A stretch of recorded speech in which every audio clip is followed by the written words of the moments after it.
구독자 여러분 안녕하세요.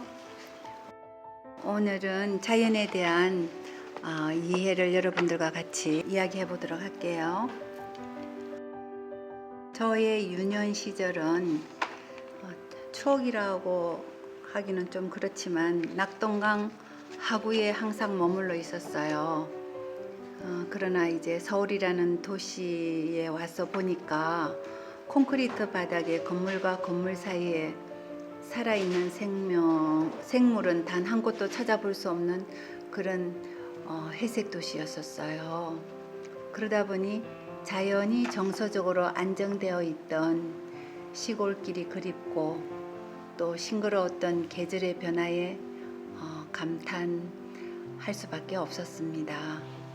어린 시절의 추억을 떠올리며 작품 세계를 펼쳐가는 그런 정서적 목마름을 하폭에 채우게 되었다라고 할 수 있어요.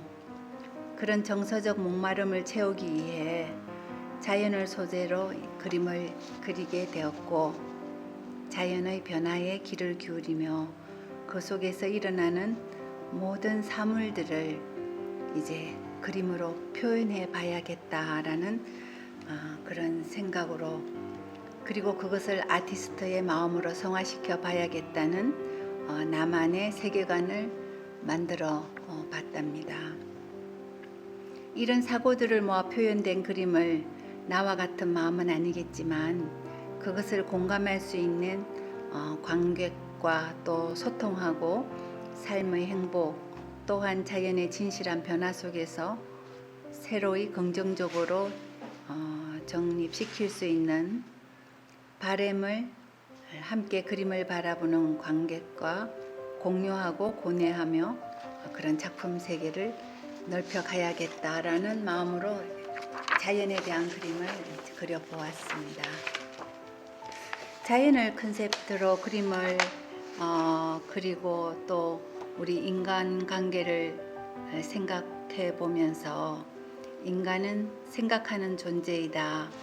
그리고 돌이켜보면 너무도 좋았던 어린 시절, 아니면 신체적으로 가장 건강하고 아름다운 모습을 간직한 그런 청년기, 그런 호시절이 그대로 멈춰 있었다면 이 또한 얼마나 행복하고 좋은 삶이 될 수 있을까. 그러나 그런 일은 결코 일어나지 않지요. 그런 까닭은, 그런 생각을 하게 되는 까닭은 어디에 있었을까요? 이제 생태학적으로 이렇게 볼 때 사람은 태어나면 누구나 유아기를 지나 소년기를 거쳐 그리고 성년으로 자연스럽게 성장하게 되지요.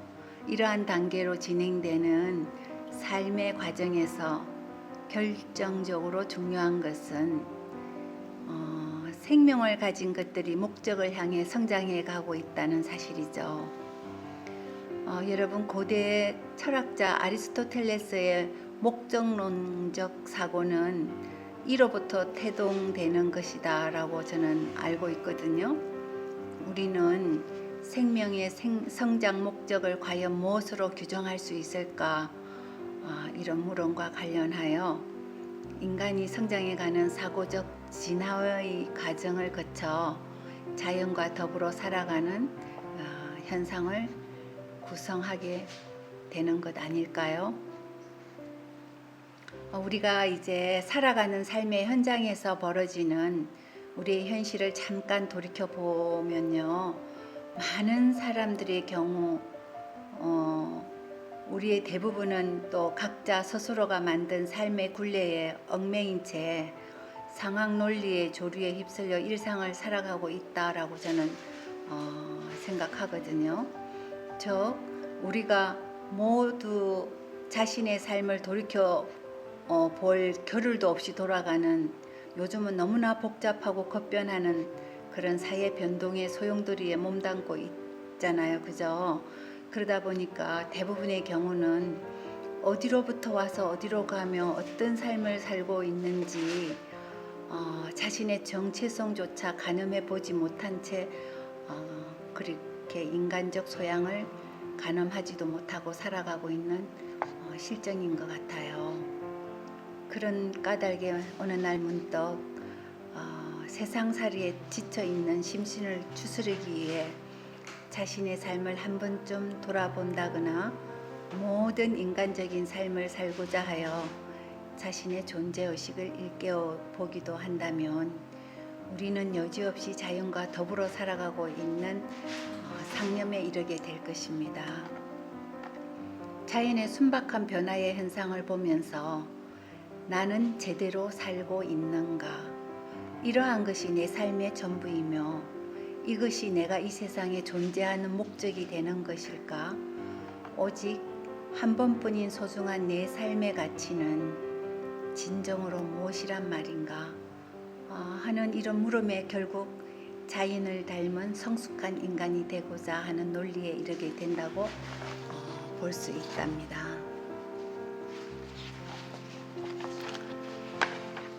그러면 이제 자연과 우리가 계절의 변화 현상은 또 어떤 것인가라고 한번 생각을 해보지 않을 수가 없죠.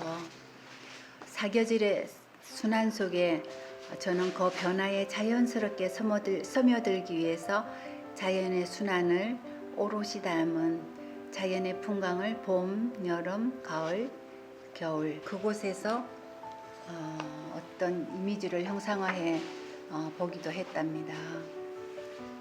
세월의 변화를 공간의 변화에서 느끼는 공간 변화, 그러니까 자연의 진실한 현상을 모티브로 내 나름의 생각을 학폭에 담으면서 저의 생각을 품어준 작품에게 고마움을 느낀과 동시에 이렇게 유튜브를 통해 저의 작품을 보시는 모든 이들에게 미래 지향적인 꿈으로 그림을 그리게 하고 싶었고 또 내 스스로도 삶의 평안을 찾을 수 있었기에 우리의 일상과 자연이 가깝다는 그런 영감을 얻어 저의 주변의 것들에 스토리를 입혀서 작품을 이어가고 있는 것이에요. 자연 현상을 그림으로 그리면서 저의 그림에 당연히 저만의 생각이 들어가 있겠지만 최대한 절제하면서 그림 그리는 과정을 보여주기도 하고 저의 그림을 보는 사람마다 자기 나름의 해석을 할 수 있는 이해하기 쉬운 그림을 그려서 저의 생각과 관람자들의 어떤 생각을 가로막지 않으면서 관람자들에게 무한한 상상을 하도록 노력해보고 있는 지금 현 시점입니다. 그럼 이제 자연 본질의 아름다운 조화와 전달에 대해서 여러분들과 한번 이야기를 해봐야 되는데요. 오늘은 여기서 끝을 맺기로 하고요. 다음 시간에 자연 본질의 아름다운 조화와 전달에 대해서 여러분들과 같이 그림과 저와 함께 대화를 나눠보도록 하지요. 여러분 항상 좋은 일 많이 있으시고요. 건강하시고 이제 코로나가 조금 수그러져 가는 것 같기는 한데 아직도 그렇지 않은 것 같죠? 건강 조심하시고 마스크 잘 쓰시고요. 다음 시간에 뵙도록 하겠습니다. 수고하셨어요. 뵙도록 하겠습니다. 수고하셨어요.